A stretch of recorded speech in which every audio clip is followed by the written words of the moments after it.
Welcome to Streaming Into the Void, where we discuss all the streaming news for the week ending April 19th, 2024. I'm Kim Hollis, gloating Chicago Bulls fan for one game, but not two. With me are Tim Brighty, content creator and gamer, tenured professor at the Tortured Poets Department.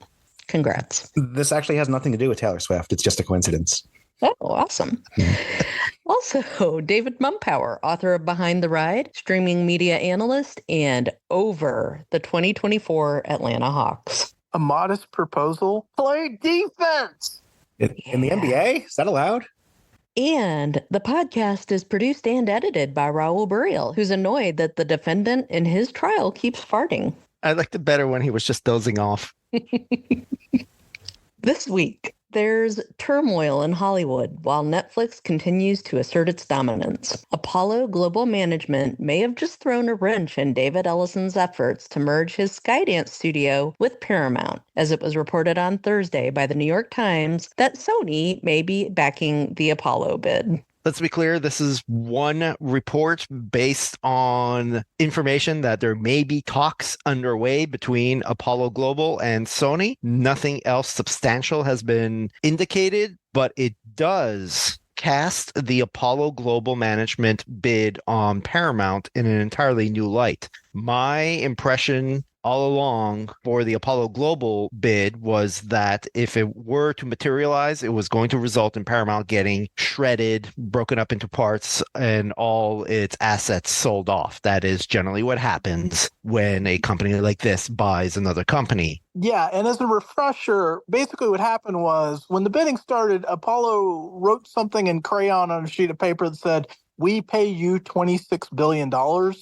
Paramount officials didn't even know what to do with it because it was so unserious as an offer that, they looked at it and they just laughed and went, well, what are we supposed to do with that? Skydance had, legal paperwork ready to go, and they were willing to make a deal. Now, Apollo is looking at Skydance's exclusive bidding window, which is a full month they've got. We're in week 2 of it. By the time you listen to this, it might be week 3. And so they've got plenty of runway left to make a deal. And Apollo, Raul, they just seem to be trying to mess with that, don't they? To say, wait, before you do that, we can write it in something better than crayon. Pencil, maybe, possibly even ink. Yeah, there's a lot to unpack about the potential of Sony being involved in the bid for what is another Hollywood studio. This would, without a doubt, invite scrutiny from the United States Department of Justice in terms of antitrust concerns. Sony does not get to buy Paramount, or Sony doesn't get to participate in the buyout of Paramount without it having to jump through a whole lot of hoops. So you really have to wonder what Sony is thinking here. What is their game? I don't really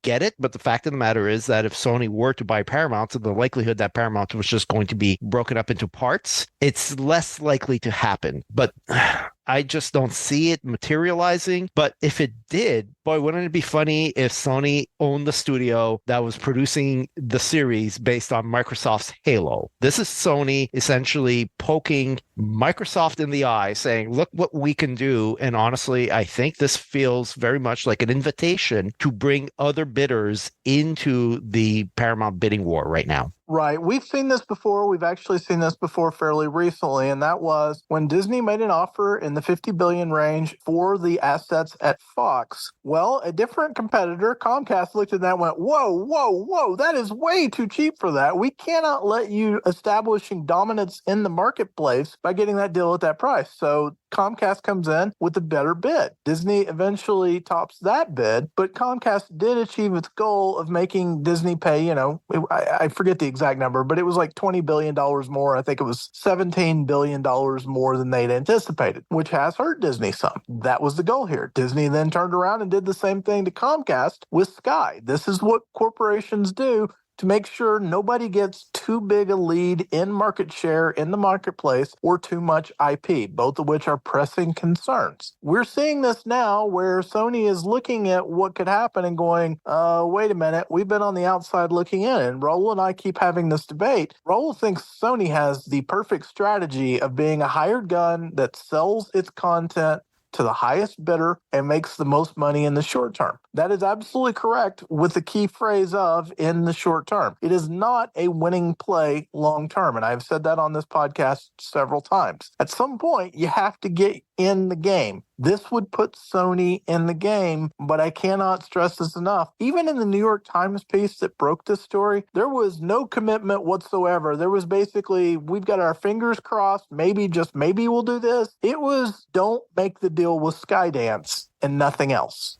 Yeah, that's exactly it. I just don't see the benefit to Sony here. David points out how Sony's been the hired gun, basically selling off their TV series and their movies to Netflix or any other higher bidder that may be coming along. And they've apparently have been very happy with that. It seems to be a very successful strategy for them. So much so that they do not want to get into the streaming wars. They had a streaming service some years ago and they got rid of it. They sold it off. For them to now buy into Paramount would give them a streaming service. It would give them linear television channels like CBS. It would give them linear cable channels like BET, MTV, Nickelodeon. What does Sony think they're doing by getting into this? This is entirely contrary to their strategy for all these years. And I still feel that a lot of this is just legacy assets that nobody really wants. So why would Sony want to buy into this?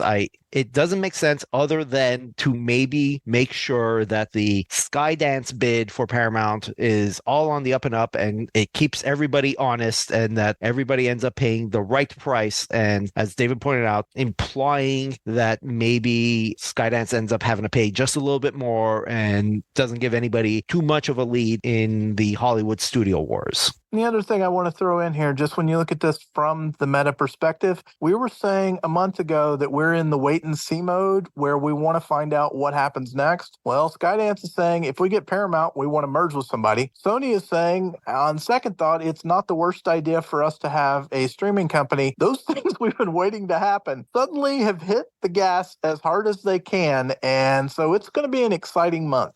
Meanwhile, the 2023 pay package for Warner Brothers Discovery CEO David Zaslav was reported this week. His pay was up more than 25% over 2022 to nearly $50 million. So you get paid a lot of money if you're really bad at your job? I need to rethink things.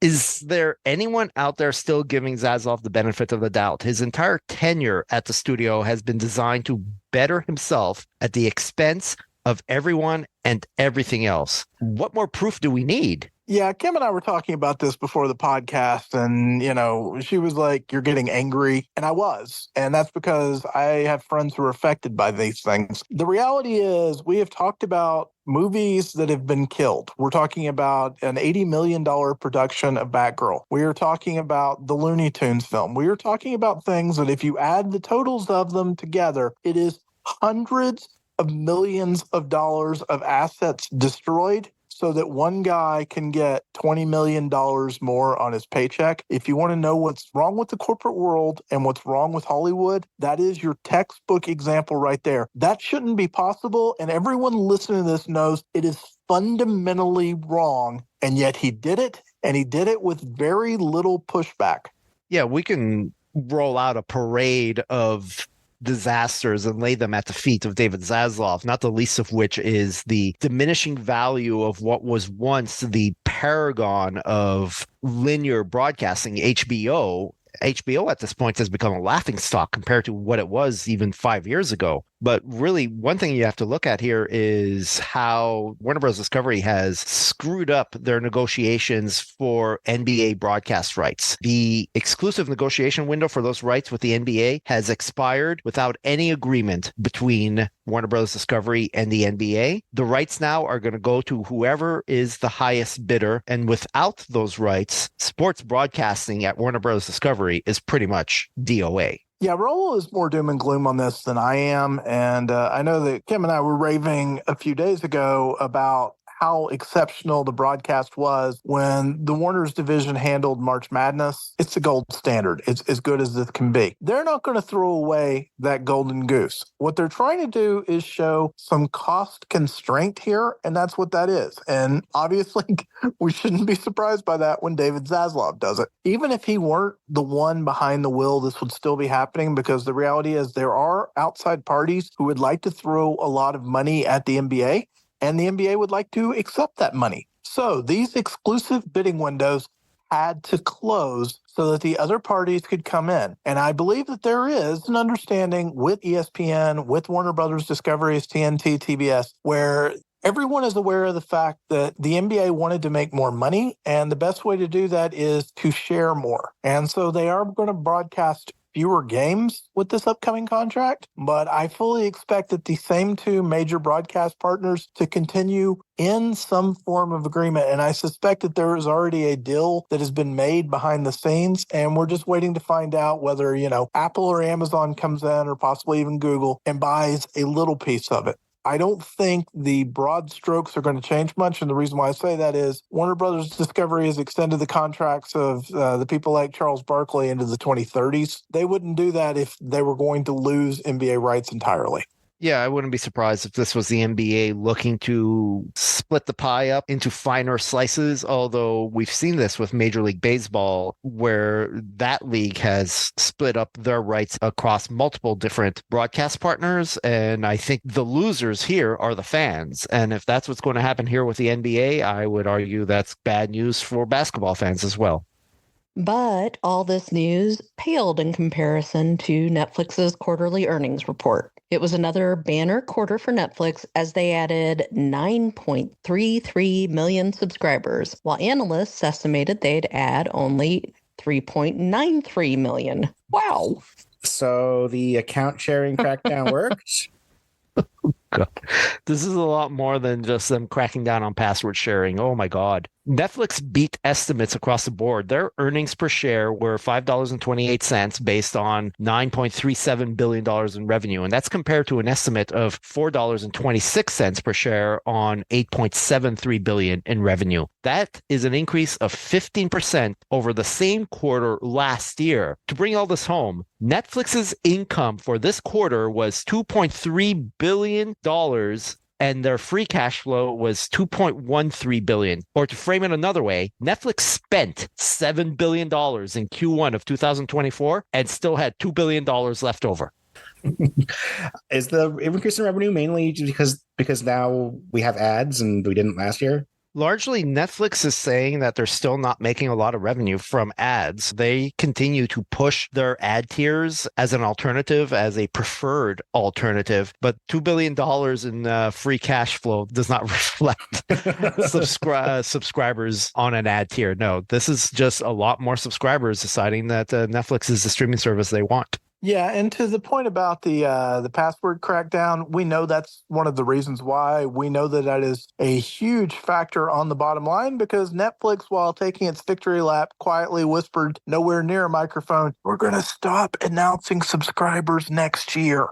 That's something they've done before, and it is a tactic, and that tactic is we've already sketched out what we expect the subscribers to look like, and we're going to quit doing it before they start downturning again, because we know from experience Wall Street doesn't like that. So they're only going to announce numbers when it helps them. We have already heard that Disney hasn't announced a date for its pass-down sharing crackdown. Warner Brothers Discovery is going to do it as well. There is a model in play now. People have looked at the prototype. They have seen how much it has helped Netflix. But I am curious for your opinions about whether or not the other streaming services will be as successful, or whether this is just people need Netflix.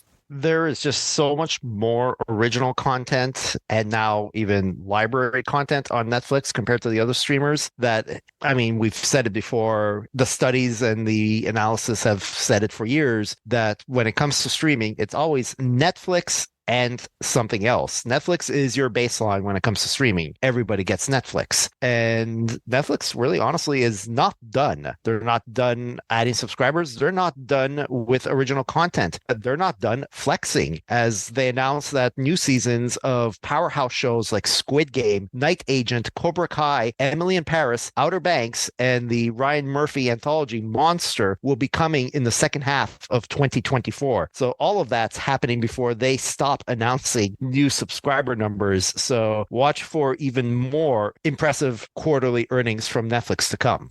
Yeah, it's the library for Netflix. At this point, it's like if it's not on Netflix, just wait, and it might be someday if you are a show that's currently on, say, Max or even Hulu. Netflix is just the first thing people think of. I don't need anything else. I just need Netflix. And then they put it on in the background, and that's why we're here. Yeah, unfortunately, most streaming services are basically programming themselves into irrelevance. When you have a streaming service like Max that has original shows like the upcoming season of Hacks, that's great for right now, and that'll get you subscribers for like a month. But then within a few more months, you can almost certainly guarantee that that show is going to end up on Netflix. So it really begs the question why anyone would bother subscribing to streaming services like Max when inevitably those shows are going to land on Netflix. And just one follow-up based on something we were discussing last week, as Netflix co-CEO Ted Sarandos shut down speculation that Dan Lin's tenure as the film boss at Netflix would mark a change in the streamer's movie strategy. Sarandos says that there is no change. Netflix is full speed ahead on their movie strategy. So I guess we can expect a lot more movies with that Netflix sheen. I had to laugh at this one because it really felt like him saying, oh no, everything I'm talking about right now is a win. Don't you tell me that we're going to change anything with our films right now. Never. I stand behind every nonsensical decision we've made, and that means we're going to give Zack Snyder 27 more movies. Stop us if you can. Zack Snyder has indeed threatened to make more Rebel Moon movies, so please, someone please stop him. Didn't he say like 9? I mean, it's like a comically large number, too. Yeah. Please meet his demands, whatever it takes to not make more. All right, Tim, let's move on to the ratings. I bet there's a bunch of Netflix on there. Do you think? Yeah, we're going to table box office for this week. I'll just throw out that your top movie on Friday for this weekend is Abigail with 4 million, and that's all I really need to say about that. So yeah, we're looking at the Nielsen streaming ratings for Monday, March 18th to Sunday, March 24th, 2024. And to not really much of a surprise, the top show of the week on the original chart is Three Body Problem, 1.3 billion minutes for 8 episodes after arriving on the 21st. So yeah, just for the weekend, we figured this was going to be huge, and I'm curious to see what happens because it's very confusing and it didn't get glowing reception. It got, middling to positive, but it's the hard sci-fi, and I wonder if people are going to stick with it. So Tim, knowing that it's like the most expensive Netflix broadcast in ages, is this a good enough number to justify a second season in your opinion?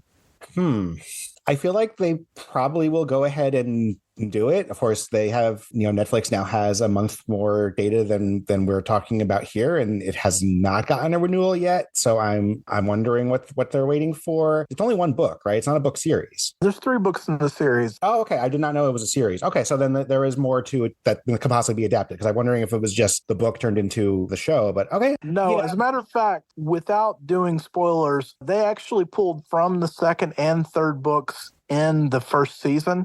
So they're kind of picking and choosing the things they think work the best. So I'm curious if then the showmakers wondered if they were not going to, might as well do it just in case we don't get a second season. I want to see what happens next week with the full week, but 1 billion minutes is still nothing to sneeze at. This is fine. I mean, not everything can be Stranger Things or a Wednesday, but not everything can be that. So yeah, I would expect it to get a second season. Also new in second is Homicide New York, 1 billion minutes for 5 episodes. This is basically Dick Wolf's Real Life Law and Order documentary series on true crime rather than, all the fake crimes that happen on the Law and Order shows. This docuseries that premiered on March 20th. So we kind of figured it would be there, but It's true crime. It's a documentary. Yeah, these things always seem to do well. Also from Netflix in third, The Gentleman, the top show last week, 971 million minutes. While Love is Blind, after its finale is finally complete, down to 617 million minutes in fourth, 483 total episodes. Maybe one more week, and then we'll surely see it again in the fall when the next season comes out.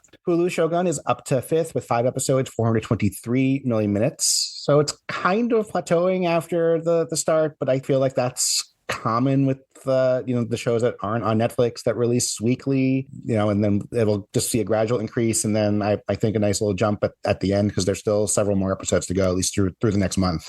From Peacock, we saw this last week. Apple's Never Fall is still here in 399 million minutes for its 7-episode season. Good on that for hanging on one more week. Turning Point, The Bomb in the Cold War. We also saw that last week. Docuseries from Netflix, 378 million minutes. Avatar, The Last Airbender, 365 million minutes in 8th. Returning in 9th, well, sort of. Physical 100 Underground, 328 million minutes viewed for 7 episodes. So this is the second season of the Korean show Physical 100. Not quite a real life Squid Game, because they're not killing people, but it is a endurance challenge. First season we saw in January of 2023. And then here, the second season released on March 19th with they staggered it, which again, Netflix will do with their reality shows. So this is actually only the first 4 episodes. So actually Nielsen has the information wrong. There's actually only 4 episodes here. This number is pretty good. And I expect to see it then rise as it adds episodes. And because of the naming, the first season was just called Physical 100. The second one, Physical 100 Underground, Nielsen is tracking it as a separate series. Yeah, I did some of the digging into this one to try to figure out why it was ranked the way it was and why it was titled the way it was. I'm not clear as to why Netflix would do this other than to screw with Nielsen, because I think they're just lazy. Yeah, but certainly the way Netflix ranks its shows, it knows expressly and to a considerable detail just what episodes and what seasons are doing well. So Netflix has no care as to whether Nielsen is ranking all of these episodes together as one series or not. And yet Nielsen has to cope with the fact that now the show has a different title than it did in season 1. But yeah, good work on catching that, Tim, about the fact that it's only 4 episodes, because then I think there's 3 more episodes the following week, yes, and then the concluding 2 episodes the week after that. Yep, exactly. So 328 million minutes for 4 episodes of a reality show. Yeah, this one's going to take a hell of a jump next week. Yeah, definitely. So I'm convinced at this point, whenever Nielsen got around to compiling the data, maybe they, for some reason, why we get these numbers a month later, but maybe when they got the numbers, then someone just, checked Netflix and saw, hey, how many episodes was the show? And then the second batch was up. So it's 7. Okay. So that's probably why this is here. So it should say 7 next week, but you never know. Maybe they'll still screw up and say it's 9. But after 3 Body Problem, this is the most interesting thing I'm looking forward to next week, to see how many episodes Nielsen considers the show to have. We wrap up originals with Halo returning in 10th. It wasn't here the last couple weeks, 295 million minutes, 17 episodes. This is because the second season finale arrived on March 21st. So it definitely got that Super Bowl bump with being advertised heavily on CBS, and people checked it out and then realized it wasn't that great, but then enough people came back for the finale once the whole season was there. Yeah, without doing huge spoilers, they finally did the flood again. They did the flood once early in season 1, and then they forgot about him. And the flood is basically a zombie thing, and it works. And the biggest indictment I can give of this show is they haven't used the flood enough. It would be hilarious, as Raul said, if Sony bought Paramount and then the people behind the PlayStation start showing Xbox's signature video game series. I told Kim that last night, and it was so comprehensible to her. She gave me a blank stare for 60 seconds while I was trying to explain to her how that was a possibility.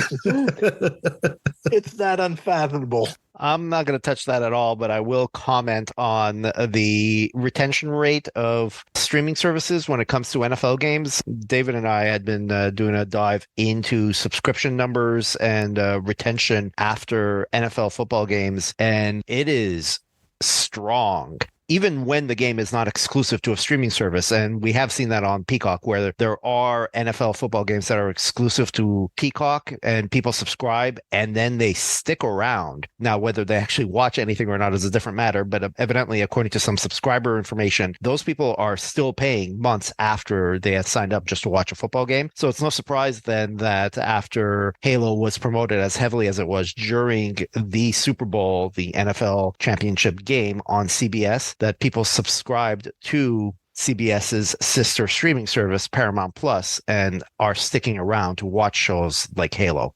I am curious if we are going to get subscriber numbers from Paramount Plus and Peacock for the first quarter, because there should be, I'm curious about Peacock, definitely. There should be at least a noticeable jump, but not that the Super Bowl or Paramount Plus had anything exclusive, but they do give you the ability to watch the NFL on CBS, and that included the Super Bowl this year. So I am curious to see if they will announce those numbers and if they are significantly higher than previous quarters. Movies is led by Prime Video's Roadhouse, 1.3 billion minutes after arriving on the 21st. So just the weekend number for the remake. Stating the obvious, it was a huge week for new releases. It really was. Yes, it was. We have actually one in each category, and more on that in a moment. Yeah, that's a really impressive number. And I think a lot of the press around this movie and the fact that it actually didn't get released to theaters may have actually helped it. I never know anymore. Is this something that were they planning on a theatrical release and then Prime picked it up? Actually, it apparently played at South by Southwest, but then, even though they already planning the streaming release. So yeah, you never know anymore. Oh no, you are forgetting the scandal here, which is the director of this film, who's Doug Liman, who directed, The Bourne Identity, really recognizable director, begged them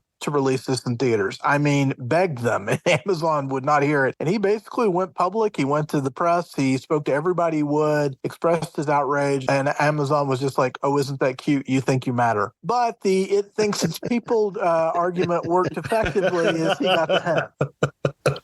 Yeah, Doug Liman began production on this movie back when MGM was still an independent operation. And by the time the movie was released, MGM was under the ownership of Amazon. And so, of course, all bets were off at that point. But yeah, that's a pretty strong debut, especially from something not on Netflix. This is Prime, and yeah, cracking 1.3 billion. So I expect a big drop next week, but that's still an outstanding start for this. Second is Damsel, the top movie the last couple of weeks, 561 million minutes, of course, on Netflix. Irish Wish hangs on, 546 million minutes from Netflix, and the Super Mario Brothers movie is for 362 million minutes. That will, again, remain here as long as it's on Netflix before it goes back to Peacock, and then we don't see it again. Wonka from Max is also still here in fifth, 354 million minutes. Trolls Band Together in sixth, 310 million minutes.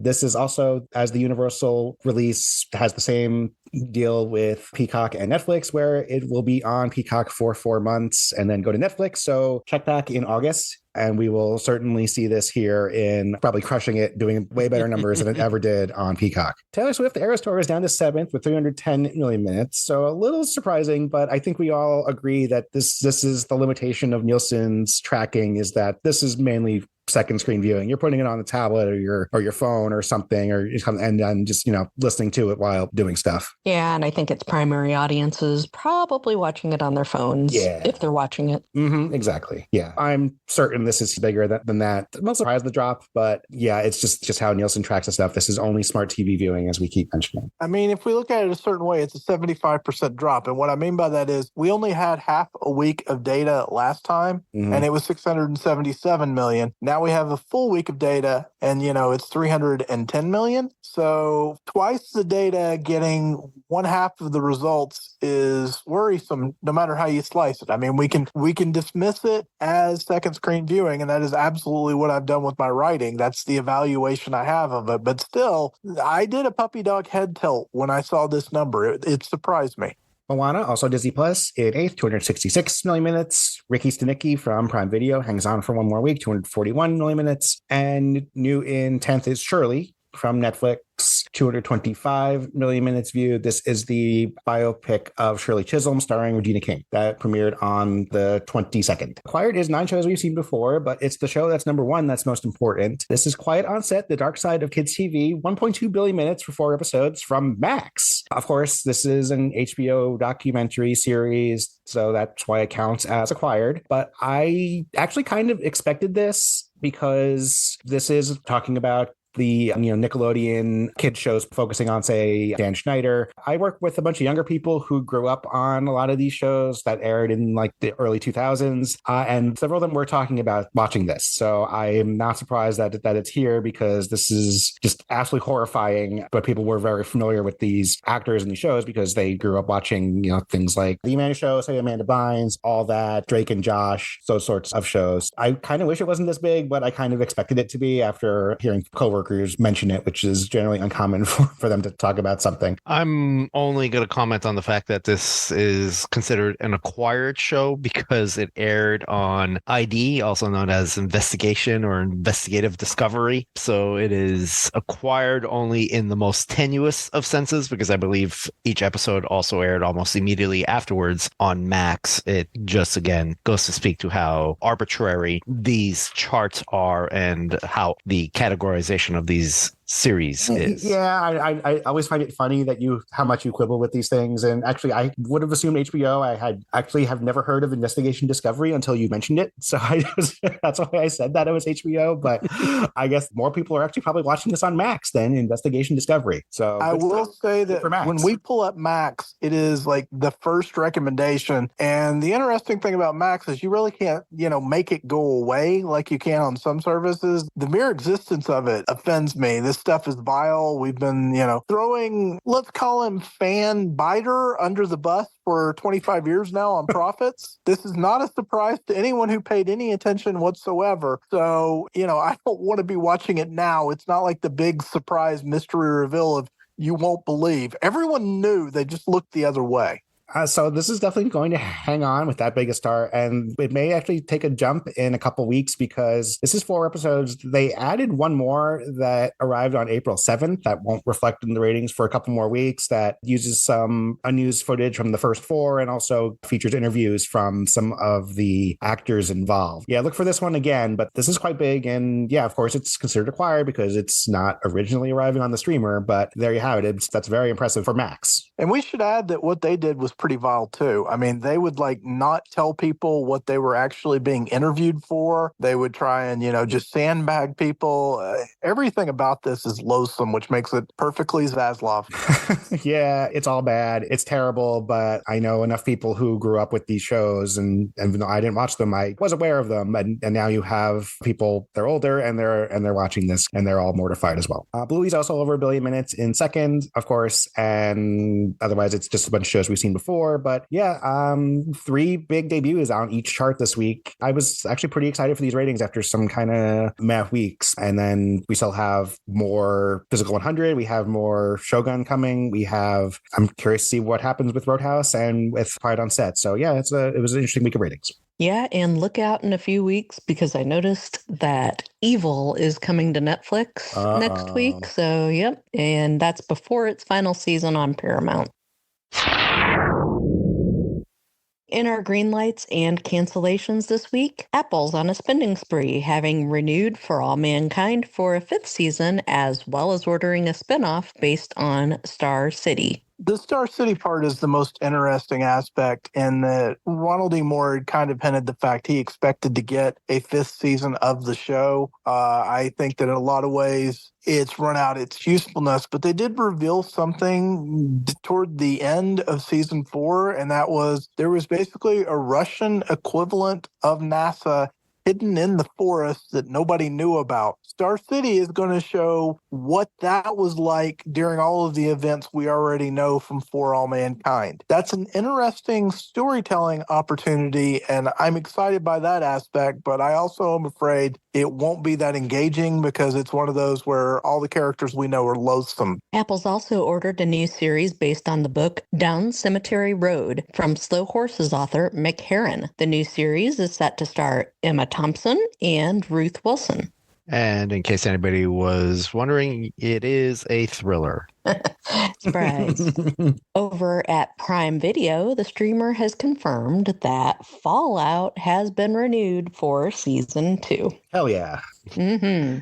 What? I'm shocked.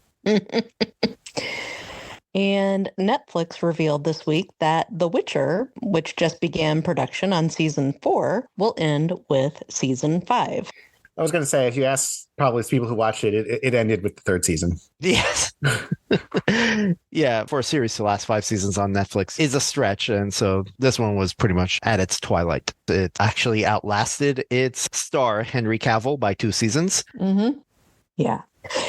It was time. As always, we close out with what's been keeping us busy over the last week, and I'm sure that we will talk about Fallout in a second, as I think that David and Tim are going to speak about it, but I'll talk about a book that I finished. It's called Deadly Education by Naomi Novik. It is definitely of the dark academia genre. It's really good. I like a lot of Naomi Novik's books, and this one's no exception. It is set in a school for wizards, magicians, whatever you'd like to call them. And you might think, oh, sounds a lot like Harry Potter. And there is a character who wears glasses and saves a lot of people, but it just happens that our main character is really annoyed by the fact that he keeps saving her. This school is trying to kill everybody. That is part of the point of them going to this school. They have to go to the school and survive it. And there's all kinds of things there that want to eat them, I guess you could say. It's just really interesting, really good. The main character is awesome. She's got just great energy. Obviously, they're teenagers and it is young adult, but it's also, I would say, higher age young adult. I highly recommend it. I'm already on to book 2, and I will definitely read the whole series. Raul, how about you? I really want to tell you guys about Ricky Stenicki, but instead I'm going to tell you about how I've binged what's probably 3 months worth of Jeopardy in the period of about a week.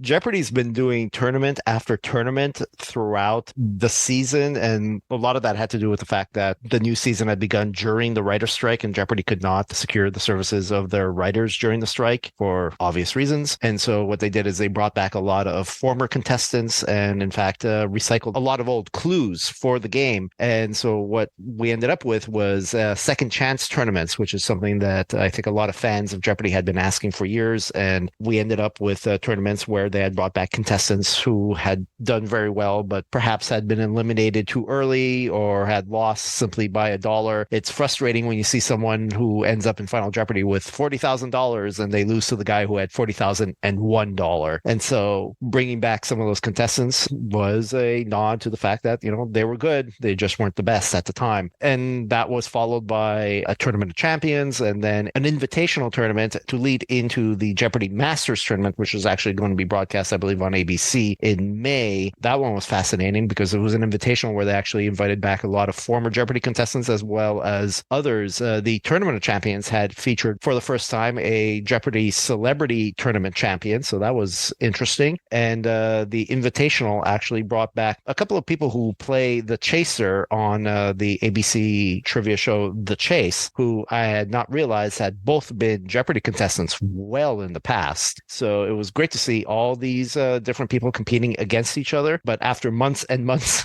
and months of tournament Jeopardy, it's become a little bit of a disappointment to get back to what amounts to regular Jeopardy. It's not the best people competing right now. That makes it a little bit less challenging and a little less entertaining to watch. But certainly watching 3 months worth of Jeopardy is a great way to make yourself feel very dumb and inadequate. All right, Tim and David, let's talk about Fallout. So I actually haven't finished it yet. I'm a few episodes in, and yeah, they nail the visual aesthetic, and the amount of Easter eggs and references is tremendous for people who are familiar with the games. So yeah, I'm super excited to finish it. We knew it was going to get a season 2, and it was confirmed this week, so I'm all about it. One minor thing is the vaults aren't connected to each other, but other than that, they pretty much nail a bunch of the lore and canon so far. So what did you think, Kim? I really enjoyed it. I loved the world building that they did. I think that they have cast the lead roles extremely well. Everybody is great. I'm a big fan of Walton Goggins, and he just kills this role as he does every role, right? But he's amazing here. I love the back and forth between the past and the present, so to speak. They have built an amazing story, and I kind of hate that we now have to wait for season 2. It was a little, this is weird considering how familiar I am with the games, and it's very easy to shoot someone's head off and just have them explode or whatever. But apparently every character in this show has the bloody mess perk, because boy, there was a lot more gore than I was expecting. But I know that's just part of the Fallout aesthetic. But yeah, I found that part very funny. I think it's pretty telling that they went ahead and added the characters to Fallout Shelter which is a game from 2015. Wow. But if you like pull up Fallout Shelter now on your phone, you will notice those characters with their stats listed are available as playable. And that says everything. They have known all along they had this. And the application of ideas in it is amazing. And there's something I can't discuss since Tim hasn't seen the end, but we're reading an interview with Jonathan Nolan, and he basically, says, I was playing Fallout 4, and he basically put 100 hours into the game before, he ever had any idea this would happen. And then when he was planning Westworld, he had his wife come downstairs, she's not a gamer, unlike my wife. I'm blessed in that regard. So he shows her Fallout, and he's like, all right, when we're doing Westworld, here are some of the ideas I'd like to translate, which means, in a way, there's been a kernel of the Fallout television series since before Westworld existed, which is mind-blowing. And you can tell he both loves the games and understands the universe, and so they have actually added something the makers of the game, Bethesda, have already said is going to be an aspect of the future of the Fallout video game franchise. That's mind-boggling, but that's how much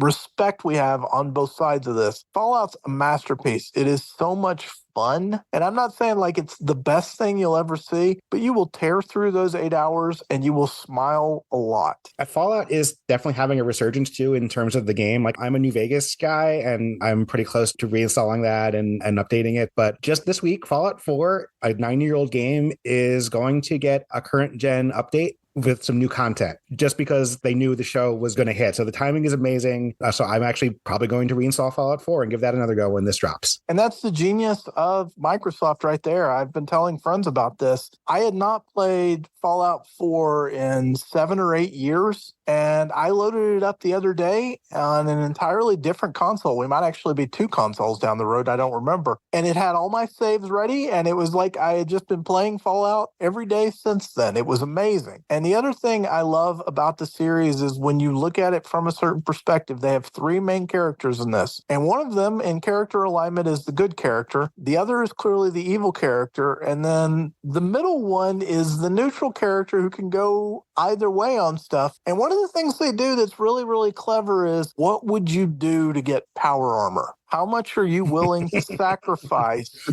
be able to do that? And you can hear Tim's laugh because we all know that's a hard temptation to resist, isn't it, Tim? Yes. When you get that power armor in Fallout 4, yeah, you're just like, wow, how do I get more? How do I improve this? I need this. Yes. So I'm really, really excited for what they've done and for what's going to happen. This actually feels like it's going to prove to be the worst Fallout season, if you can believe that. Having watched the first 4 episodes myself, I love how they managed to squeeze in all the little Easter eggs from the series without being so necessarily overt about it. And it's hard not to watch the series without framing it in the context of the Halo series. And as much as we go into how bad the Halo series is, it's just night and day. The fact is, when you first meet the protagonist of the series, Lucy, she's sitting in an interview, and as she's introducing herself to the interviewers, you realize, oh, she's basically laying out the stats of her character. Yes. As a Fallout nerd, you see that and say, oh, I know exactly what she's doing here. But to anyone else, this is just how the character is introduced to you in the drama. It plays both ways, and it plays so seamless and elegant. And yet something like that in the Halo series, it'd be like they'd be hitting you over the head with a hammer. It's just so, it would have been so overt and so sloppily done. And yet here in Fallout, it's just so clever. And that's why here I am, one of the biggest Halo fans in the world, and I'm loving the Fallout series so much more. I'm so glad you made that point, because it's not something I'd consider, but you can hear in our voices. Folks, you don't understand this, but we used to have Friday and Saturday night group Halo games where like 16 or 18 people would show up through the night and just cycle through, and, we'd play Halo against each other. For us to diminish Halo as a series hurts us. I mean, it really, really hurts us. You'll notice the opposite is happening with Fallout, where we're just gushing about it. We're euphoric about the fact that they got it right. It's not hard. All you have to do is get people who actually play the games. Jonathan Nolan's 100 hours of Fallout saved Fallout. How they couldn't find somebody to do that with Halo, I'll never know. we talked about it during our 2024 preview, but this also gives me optimism for the Borderlands movie because there's clearly things taken from the game. So it's like, oh, good. The people who worked on this movie played the game. So I'm excited because that was clear from the Halo trailer and that's clear from the Borderlands trailer. Thank you for listening to Streaming Into the Void. Please consider subscribing wherever you listen to podcasts, and we welcome your feedback. Remember that we're on social media at Streaming Void and online at streamingvoid.com. If you like what you're hearing, please consider becoming a supporter on Patreon at patreon.com/streamingvoid. Be sure to watch for us again next week.